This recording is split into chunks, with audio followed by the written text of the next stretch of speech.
All right. I've delayed it and delayed it and delayed it. Here we go. I'm going to talk about India and Brazil. Brasilia. In terms of military power, very important. I'm going to start with Brazil and then I'll work my way around. So, of course, Bolsonaro being a military guy and being a pretty much just one of these like overseas Germans. I imagine he'd be like a child of the Odessa Project or something.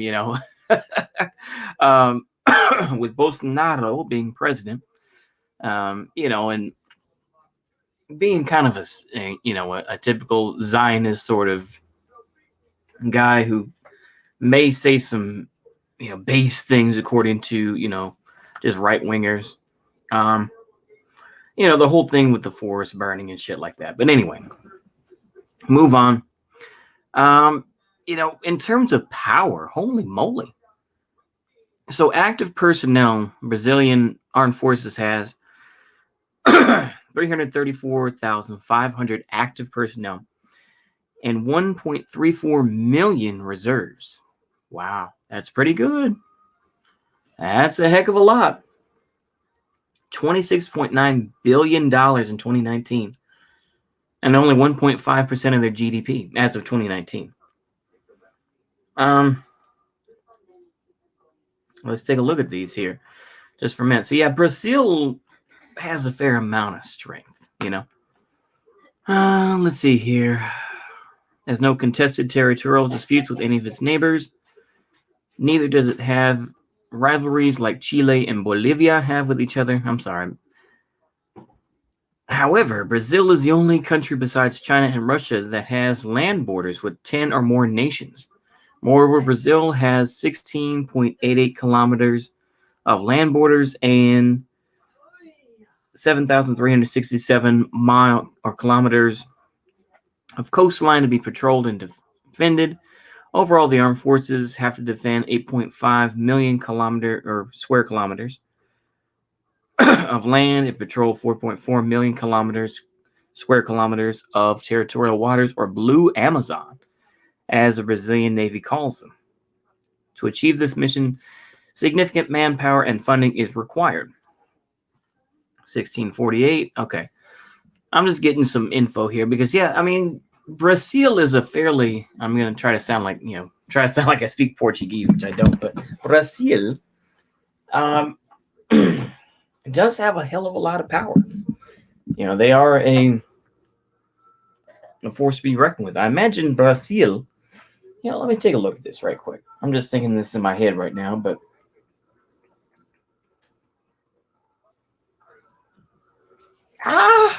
sorry. Okay. My cat's attacking me. Brazil and Colombia. Action plan Amazon triple border. Colombia closes border with Brazil, divides border town in half. Oh, wow.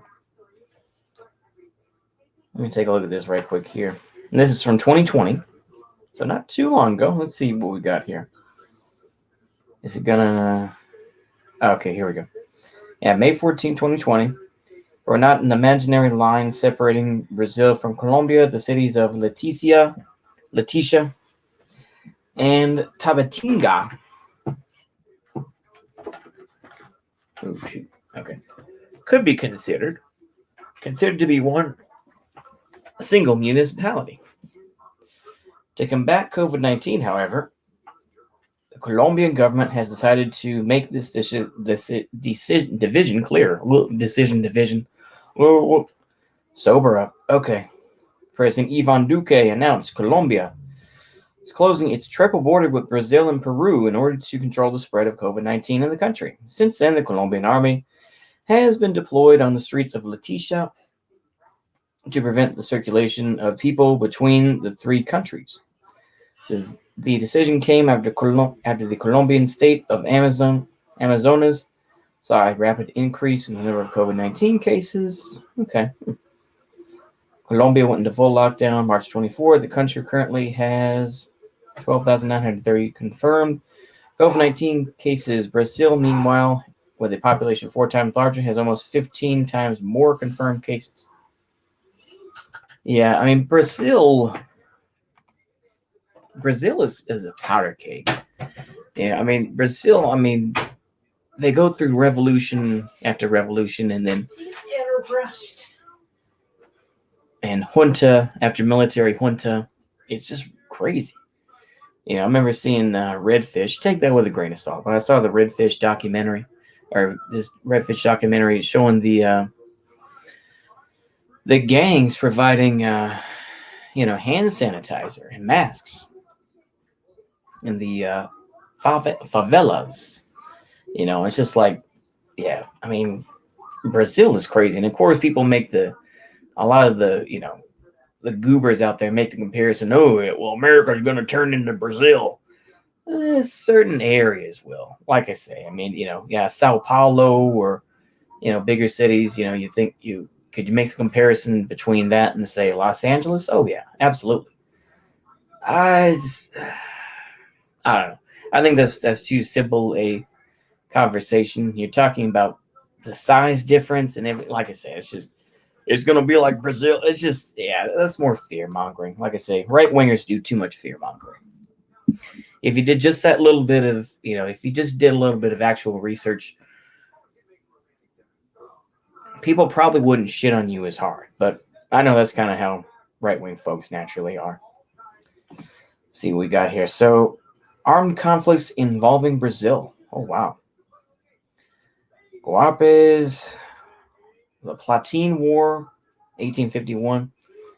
Uruguayan War, intervention in Uruguay, Paraguayan War, yeah, Constitutionist Revolution, Brazil in World War II, declared war on Nazi Germany because basically Germany and Italy were sinking their ships. Sent an expeditionary force of 25,334 soldiers to fight in Italy. Brazil also supplied vital raw materials for the war effort and seeded important air bases in Natal and Fernando de Noronha archipelago, I imagine, that made possible the North African invasion, i.e. Operation Torch. Oh, wow. Well, there you go. And then, of course, like I say, I know what Wignats are going to say. Well, Serrano didn't say stuff. I know what they'll say. I know. I've heard enough of them. They're going to talk about Serrano and, his beliefs and everything else like that, and him, taking LSD or whatever the hell it is. Yeah. Ministry of Defense, like I say, this is part of like Operation Condor and stuff like that as well that people have talked about it. Yeah. Brazilian Army, Jose Sarni.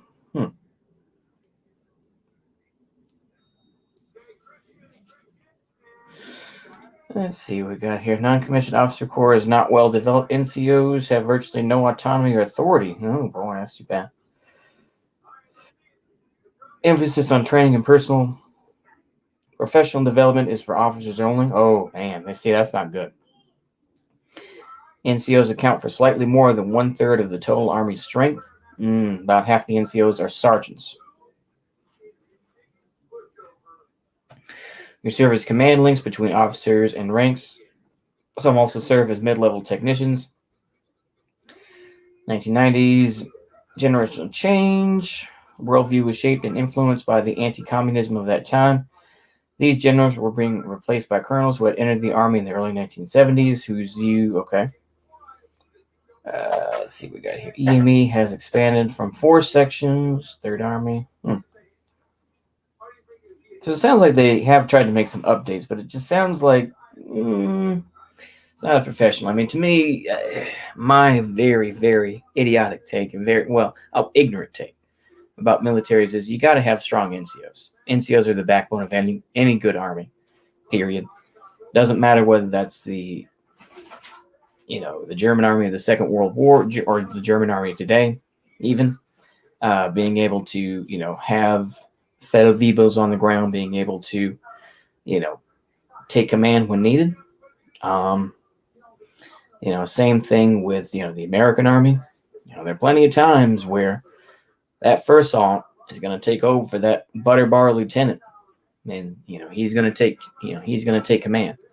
If you don't know what the hell you're doing. Navy. Let's see here. Yeah. I don't have too much to say about that. Air Force.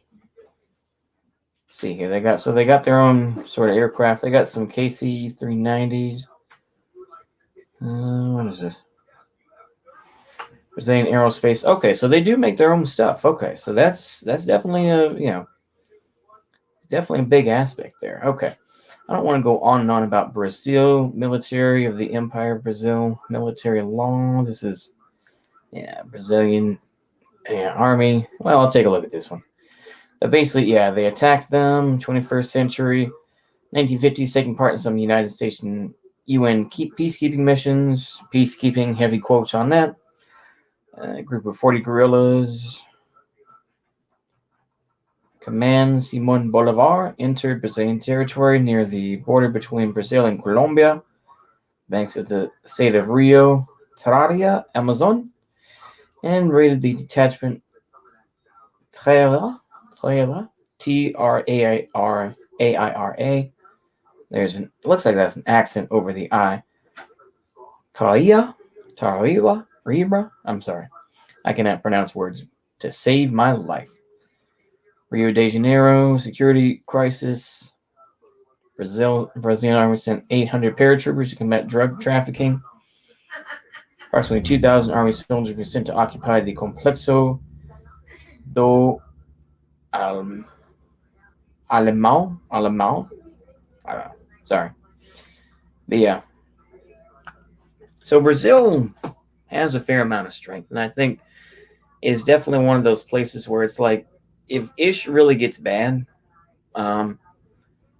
Brazil could, potentially step into a place like Colombia, which Colombia does not have that many developed roads. I was just doing a project on Colombia, but particularly in the south, they don't have very good roads. There's a lot of corruption and everything else, but that's a whole other aspect. I'm just saying, like I say, in terms of strategy, Brazil is still a fairly strong force, and of course people could talk about Lula, this and that, but I don't think Lula is, like I say, I think people, I was just watching a video from Black Red Guard, and it is true, is that you shouldn't try to, create a personality cult around people. I think there's the potential of, Lula's going to save everything. Yeah, let's slow our roll on that, Anyway, I think I'm done talking about Brazil. Let's talk about India. Now, of course, India is fighting on different fronts as well. They're fighting internally, particularly against the Naxalites, the Maoists, and in a dispute, not between the army, but between just police. There was like a 3-hour gun battle that went on, and I think something like, I want to say the number 30 pops into my head, but I'm going to say, but 30 security personnel were killed. I'm not sure how many Naxalites were killed, but wild stuff, the Maoists. But continuing to fight with China. China has used some sound weapons, I believe, as well, at least recently, so we've heard. Like I say, I mean, the fight between India and China has gone on for a fair amount of time. This is something I think that needs to be brought up. I'm just going to use this as a side note, and I'm not trying to make some anti-whatever point, but it's important to realize is that just because a country goes socialist does not mean you change the character of that country. The thing is that the Soviet Union still had territorial claims over Finland. I'm not going to debate everything about what happened, but the thing is that basically they wanted Finland as a buffer, and they felt that Finland was rightfully theirs. Like I said, that's how they felt, because that's regardless of who was in charge, that feeling was there. It's the same type of thing between China and India. The fact is that, China, even being a socialist power, or, a socialist power in any form, they they still have their disputes, and they still have their folks who are going to promote their ideas. I know that's kind of cringe, but I think it is what it is. It's the same thing with India. If India became socialist tomorrow, they would still have their arguments, I'm sure, with Muslim Pakistan as well, which is another issue. You have your internal force, your internal fighting, your external fighting with India. I mean, with Pakistan as well as China. China, I believe, gives support to Pakistan, so that's definitely an issue. Let's take a look here. 1.45. I'll just say it out loud. 1,455,550 active personnel, and 1,155,000 reserve personnel. The budget is 67. Hold on, huh? Crore. I thought they went by rupee. I'm sorry. Koti, or Koti denotes 10 million. Okay, so $67 billion. This is from 2021 to 2022. 2.4% of their GDP. There's a lot of folks. I will say this as well. I'm not an economist, but I think it's. I'm going to sound like a neocon, but I think that it's just trying to be good faith here. Is that folks will say, "Oh, Russia only has this percent of their GDP there." It's like, okay, well, what's their GDP? You have to put it into context. You have to put it into context. And I know people are going to say, "Oh, well, you're defending the U.S." No, I'm not. I'm just saying is that don't use GDP as some way to shit on your opponent. If you're trying to argue with somebody. Yeah, that's my take. But let's see what we got here. Foreign suppliers: Russia, France, Israel, United Kingdom, U.S., and Italy. And this is something that even Bo the Fifth Column talked about as well. Is that, well, if they want, if Secretary Austin wants to make India buy our Patriot missiles, then that's okay, because NATO was forced to, basically he said that because NATO was forced to adapt to whatever ammunition the U.S. was using in their infantry weapons, that it was okay to do. Like I said, it was very bad, that argument. But yeah, like I say, so obviously the Indian Army, has crossover with the British military. Oh, they have S-400s. Is that right? Oh, wow. Inked an agreement with Russia for U.S. $5.43 billion to purchase 5 S-400 Triumph surface-to-air missile defense systems. Oh. Well, it looks like that blows that, Justin King's argument out of the water, doesn't it? It's just 5, but still. People shit their pants over this. I think the Indian Army has a big military. I remember seeing the documentary, and this is about the special, I think it was more like a special forces team, but they were very, there were some attacks that were occurring. I believe it was from a Muslim minority, and they were able to really put it down quickly. So yeah, I think that, India has a lot of very strong potential.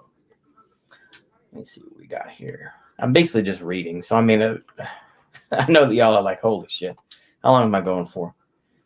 Yeah, I've been going for a while, but this is, like I say, I want to be somewhat in-depth here, because I feel like it's important to list of military operations, ongoing operations. Let's see here. Operation Rock-Shock.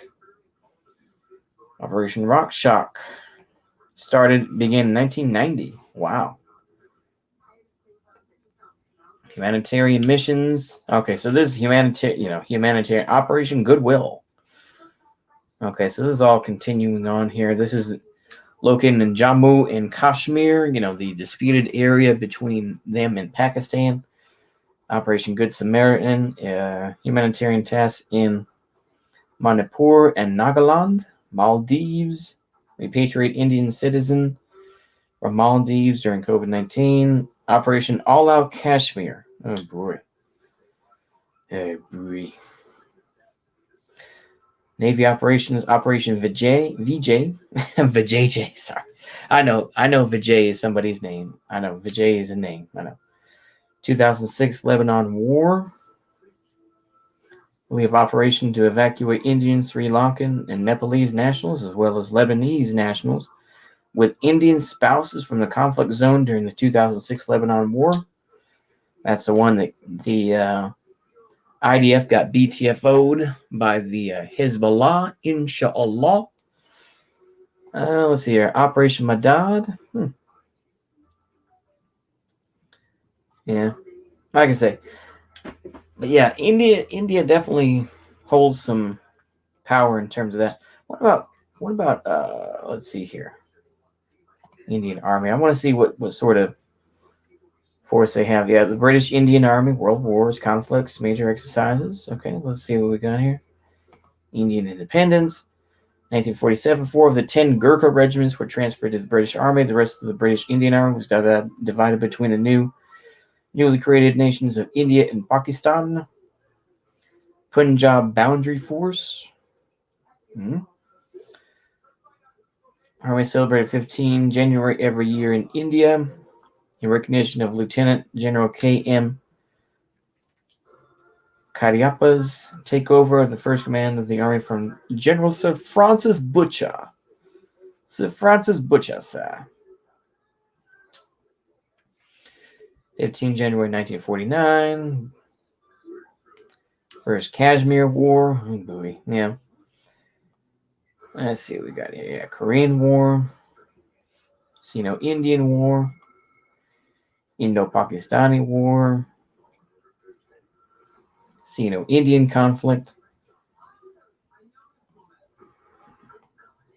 Or the Chola incident, apparently. Operations against the Naxalites during 1971. Bangladesh. Liberation War. Got a Sikh there.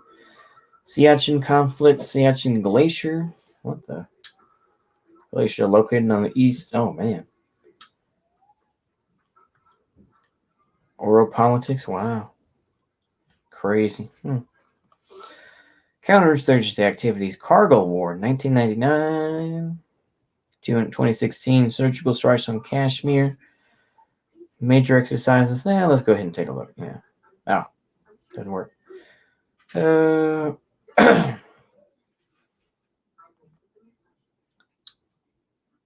Nation and doctrine. Army's main objective was to defend the nation's frontiers. However, over the years, spent has also taken responsibility of providing internal security, especially against insurgencies in Kashmir and northeast India. Currently, the army is also looking at enhancing its special forces capabilities. With India's increasing international role and the requirement to protect its interests in far-off countries becomes important, the Indian Army and Indian Navy. Yeah, India does have a fair amount of strength, There are talks, not to say that it would happen, but there are talks to say that, India is going to be sending troops into Afghanistan, which sounds like a very bad mistake, but who knows? Like I say, there's a lot of stuff up in the air, the U.S. is not going to fully leave. That's already been determined. But yeah. Anyway, I think I've said my piece. Hopefully y'all enjoy that. See you later, and goodbye.